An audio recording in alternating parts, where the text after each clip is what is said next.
From the newspaper, The Farmer, August 21st, 1909. English city of Leicester, as example of benefits of abolition of vaccination. Dr. Montague R. Liverson, Convis Professor, Theobald Smith of error in claiming that vaccination prevents smallpox. Merits of Bechamp and Pasteur compared. Montague R. Liverson, M.D., a graduate of the German University of Göttingen, a famous scientist who is also a scholar in modern languages and reads fluently in both French and German, has taken up the cudgels against Professor Theobald Smith, who in his Lowell Institute lecture championed vaccination. Dr. Liverson is an expert in the diagnosis and treatment of smallpox known on 2 continents. He is opposed to vaccination. His open letter to Professor Smith follows.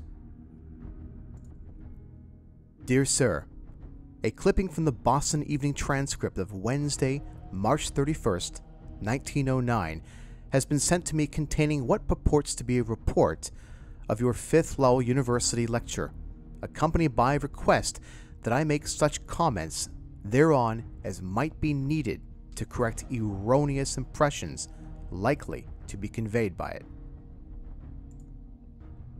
The task is difficult, especially by reason of the vagueness of the laudatory report in the transcript on many of the points you seem to have touched upon, but I believe the errors of the report ascribed to you to be so seriously misleading that I am bound to make the attempt. It is reported that you had shown in a previous paper 1. How many may be guarded against smallpox by means of vaccine that has been modified by culture in the cow, and that 2. This process so changes its character that there is a loss of infection, and 3. It is able to produce disease only at the place to which it is applied. As a student of pathology, who for the past 15 years has devoted himself almost exclusively to the study of smallpox and vaccination and the disease conditions induced by the latter, I have never been able to find any evidence in support of the first statement, and I have found overwhelming evidence in disproof of the third. Both are assumptions without evidence to support them, and if you will favor me with a visit, I will show you a large collection of drawings, illustrative and deplorable constitutional disease conditions produced directly by, quote, vaccine that has been modified by culture in a cow, including cases which that pronounced pro-vaccinist and celebrated surgeon Jonathan Hutchinson reluctantly confessed to be of syphilitic character, imparted, some of them, not by arm-to-arm vaccination, but by vaccination direct from the cow. You are reported to have stated that, quote, this discovery has been of inestimable value to the human race, since it is prophylactic against smallpox, end quote. Such an assertion is not supported by and evidence, as I do not suppose you to be capable of willfully fooling your audience. I am bound to believe that you have yourself been fooled. Unhappily, laws enacted by ignorant lawmakers, dogmas laid down by knaves, and adopted by the misguided authorities of our medical schools, and by them maintained by the persecution of those who do not assent thereto, have made it to the interest of the medical profession to be ignorant of facts and the gravest importance to mankind, and therefore they remain ignorant thereof. Even the garbled official statistics of all 3 countries, which have been so diluted as to make the attempt at cowpox prophylactics, prove that there is absolutely no protection, neither for life, nor till puberty, nor for 10 years, nor for 7, nor for 6, 5, 4, 3, 2, nor even 1 year, nor yet for any portion of 1 year. In fooling themselves and mankind, the vaccinating officials have not only garbled their own statistics, but they have used official statistics with what the great master of statistics, Dr. Adolf Vogt, described as inconceivably superficiality. The report states that you showed how the arm-to-arm process was supplanted about 50 years ago by a bovine vaccine. But why did you not acknowledge the fact that for more than 50 years, the pro-vaccinists positively denied that vaccination ever caused the syphilitic condition or a condition resembling the syphilitic, and persisted in such denial for years even after Ricord had reluctantly admitted that it had done so, and even denounced as liars the noble and learned men who proved it. Neither it is 50, but only about 25 years since such vaccinating was general. And even today, arm-to-arm vaccination is practiced in many places. Is it possible that, as you stated, as reported, quote, that the operation was controlled by antiseptic treatment and that the quality of the vaccine was rigidly tested, end quote? Pardon me for saying that assertions so rash and so misleading cannot be excused in a gentleman of your eminence, when a very small amount of investigation would have taught you that the pretenses to such effect were the merest shams. You are reported to exhibit most convincing graphic diagrams of the death rates in different cities before and after establishing compulsory vaccination, convincing that could have been only to those who knew nothing about this subject. The truth is that after desperately fighting against improvements in sanitation, the people of England and the people of many parts of the United States, led by opponents of vaccination, forced sanitary reforms upon their municipal authorities, often in spite of continued opposition by medical officials. You are reported to have said that owing to the subtle nature of the disease, vaccination has been necessary against it. You here assume smallpox to be a thing, an entity. This blunder is committed by nearly all the followers of the self-styled regular school, and it will probably be a new idea to you to be told that neither smallpox nor any other disease is an entity, but is a condition.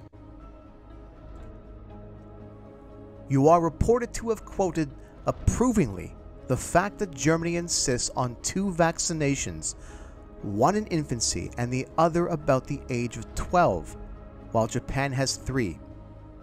In addition, the Japanese troops have vaccinations of their own.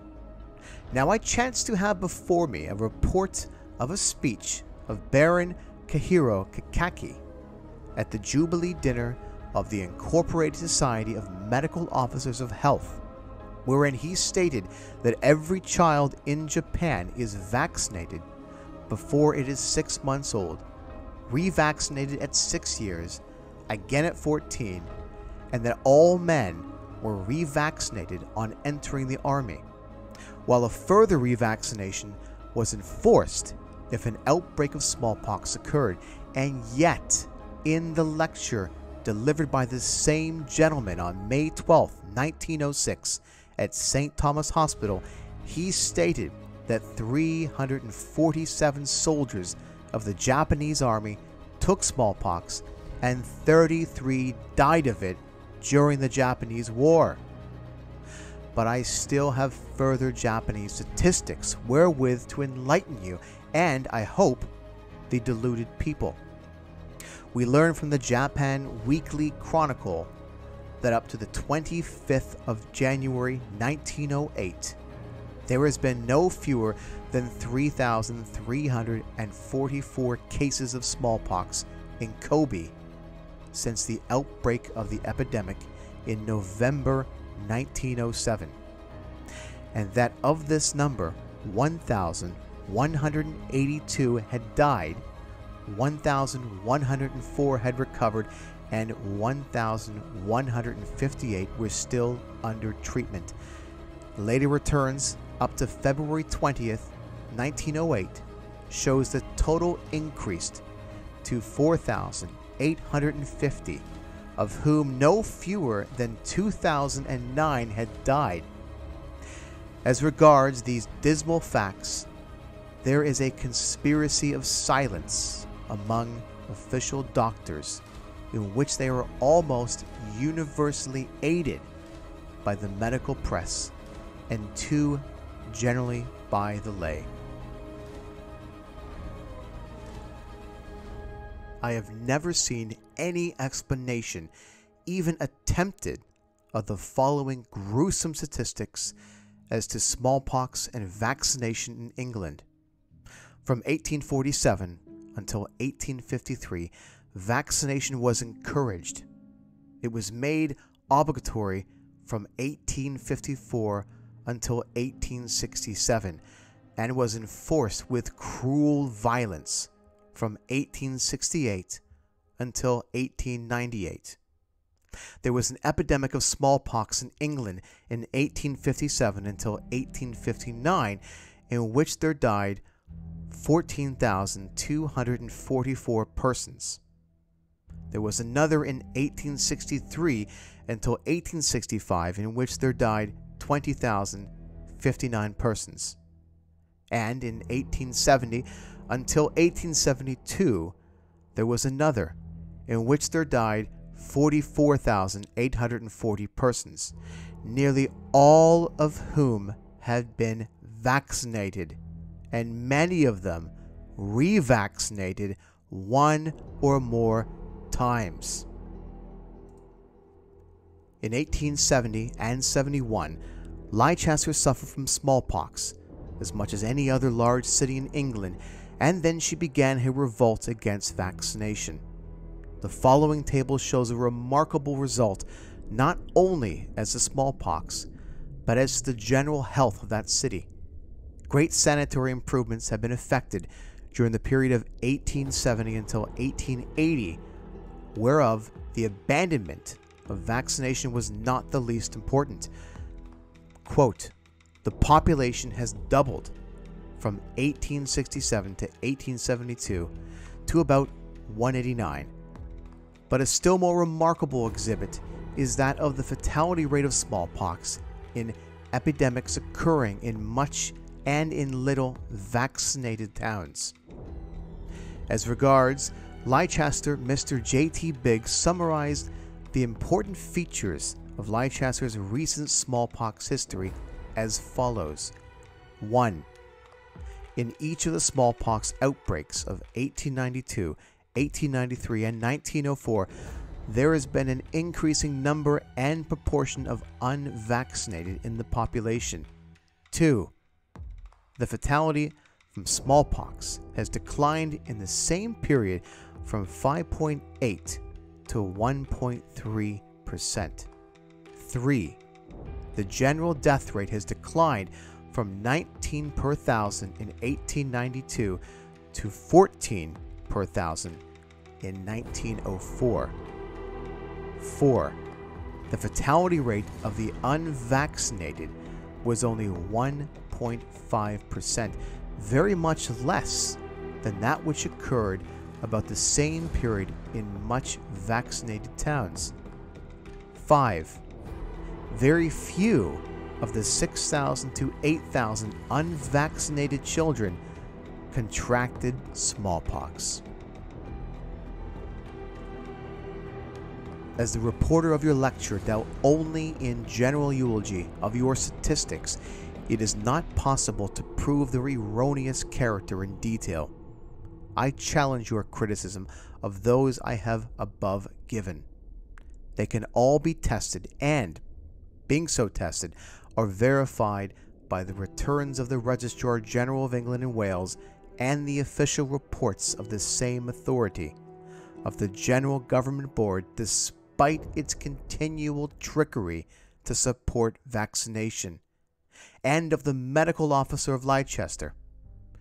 To all the world, Leicester stands forth as a perpetual controlled experiment, demonstrating directly the uselessness of vaccination and indirectly its pernicious influence upon health and character, not of its victims and of those who employ it.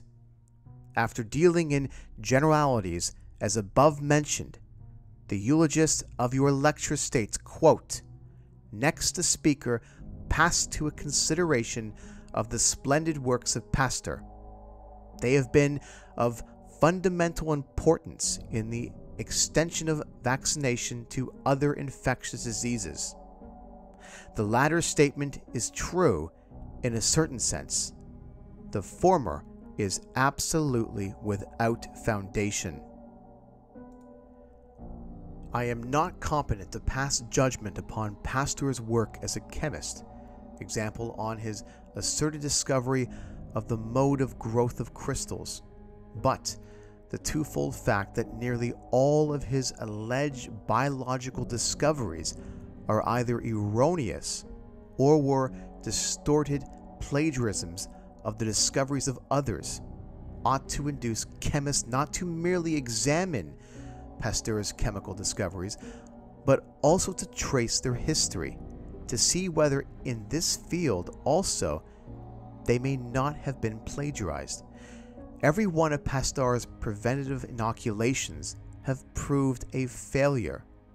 The inoculation of tubercle bacillus upon cattle has sped tuberculosis among healthy herds, as ordinary common sense would have predicted. His inoculations against anthrax left the animals inoculated more liable that disease condition and caused the premature death of many of them from other disease condition. But Pasteur's anti-rabic inoculations afford the most decided test of a pernicious character of that method of treatment.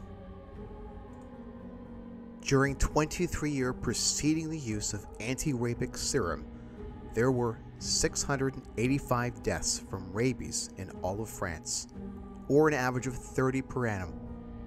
But since the use of the anti-rabic inoculations, the average has risen to 100 per annum, in place of 30, with a continually increasing number each year, so that according to the official reports, the number of deaths from rabies in France for the year ending in June 1907 was just about 300.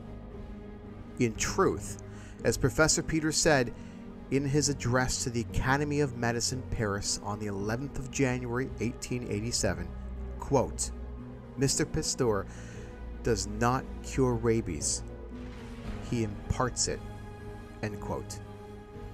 I will now touch on the famous antitoxin treatment as a preventative or a cure for diphtheria. Here there is apparently an almost unanimous cry for Hallelujah by the disciples of Pasteur. All of them insist that the fatality rate for the dreadful disease has been greatly lowered. Let us see if the facts bear out of this assertion. The Japanese, while copying our civilization, have also copied our follies. The Serum Institute of Tokyo presents a report on diphtheria antitoxin, in which the statement common to Ceratopithecus of Europe and America was repeated by the officials of the Institute, that the fatality rate from diphtheria has been reduced from 52 to 28% of the cases. But more ingenious, that Europe and American officials on the very opposite page of the Japanese Institute furnishes a diagram whereby means are given for testing the validity of this statement. While that diagram certainly shows a fall from 52% in the fatality of diphtheria during the 7 years preceding the use of antitoxin to 28% during a similar period under its use, the number of cases since the introduction of antitoxin has erroneously increased, as also the number of deaths, so that the largest number of cases in pre-antitoxin days, 6,100, is less than the smallest under its use, 8,613, and in 1899 the number reached 21,085.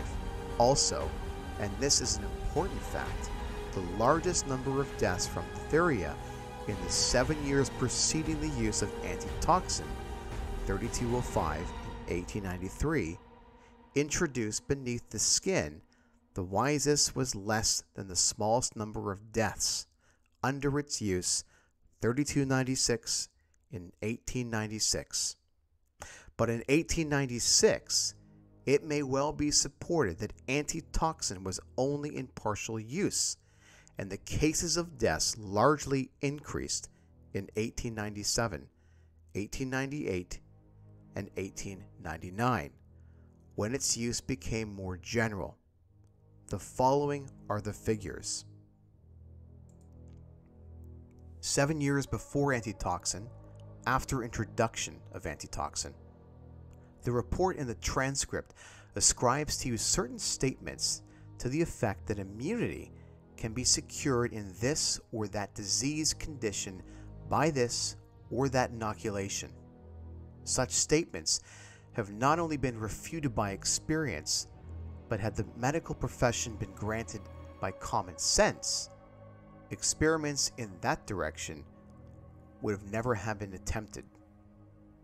Along the whole length of the alimentary canal, nature has provided a series of chemical laboratories wherein she analyzes, synthesizes, separates, prepares for excretion, and finally, within certain limits, excretion, and finally, within certain limits, excretes matters liable to be injurious to the health or life of the individual who has ingested them.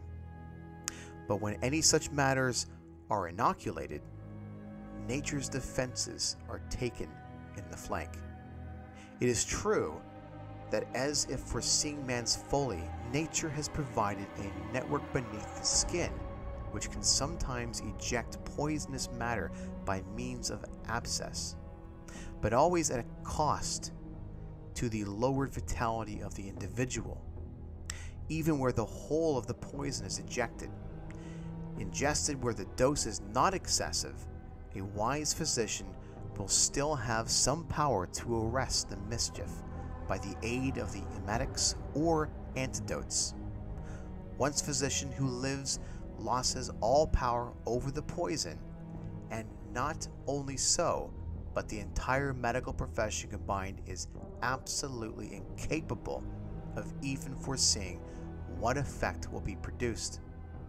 Substances apparently inert and harmless introduced into the bloodstream are known to have produced almost instant death, and the recklessness of inoculation amounts to cruelty through ignorance.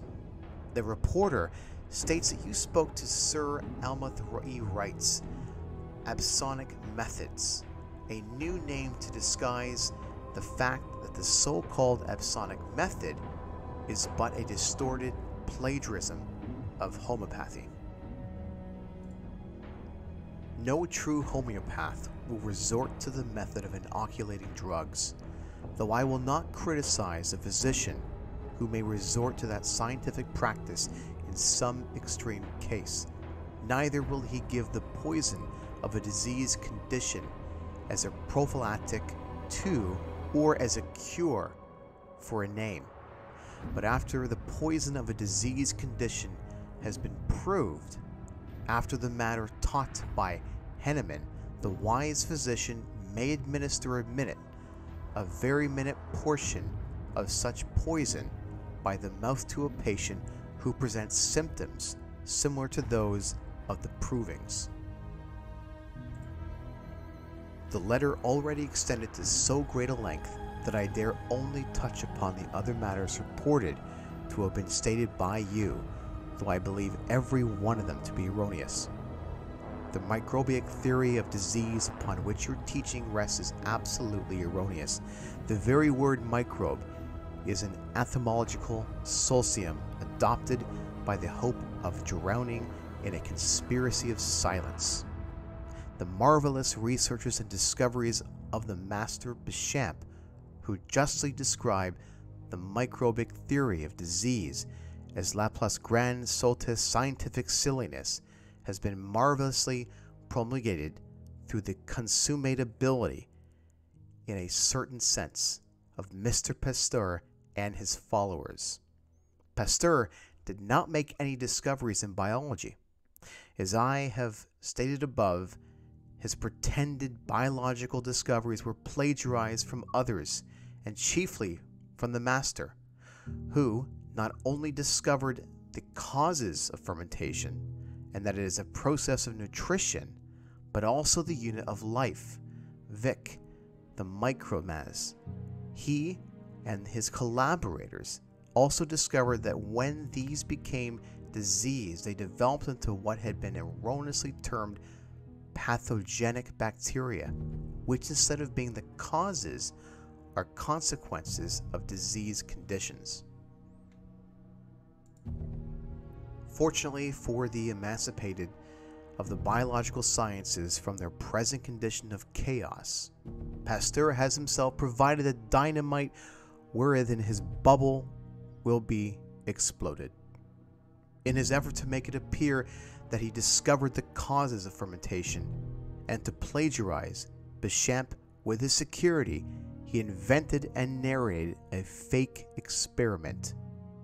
You will find it described in the book Annales de Chimie et Physique, page 381, entitled Production of Yeast in a Medium Form of Sugar, a Salt of Ammonia and of Phosphates. I ask you, my dear professor, to have the moral courage to repeat this pretended experiment, and when you shall have found out the truth, I ask you to declare and denounce the fake. Then indeed you will have to make a new departure in your study of biology, commencing with the wonderful discoveries of Bechamp, and finally, when you shall realize their truth, I ask you to vow that you and the other followers of Pasteur have been deluded by the most monumental charlatan by whom medicine has ever been vexed. Quote, from his shoulders strip the lion's hide and clasp a calfskin on his recreant limbs. End quote. Thus, as unfortunately Pasteur is dead, what you will be able to do will be to present to the world in your person the image of a great soul who, having been led astray by false God, has been taken the earliest opportunity presented to him of seeking for and avowing the truth. With hopeful respect, I am, dear Professor Smith, yours truly. P.S. As I design publishing this letter, I respectfully write you to reply as early as you conveniently can, so that your reply may be published along with this letter or as possible thereafter. No reply having been received up to May 29th, 1909, the above letter was that day released for publication. Dr. Adolf Gott, Professor of Hygiene and Sanitary Statistics at the University of Bern, 6th Report, Royal Company of Vaccination, 1889.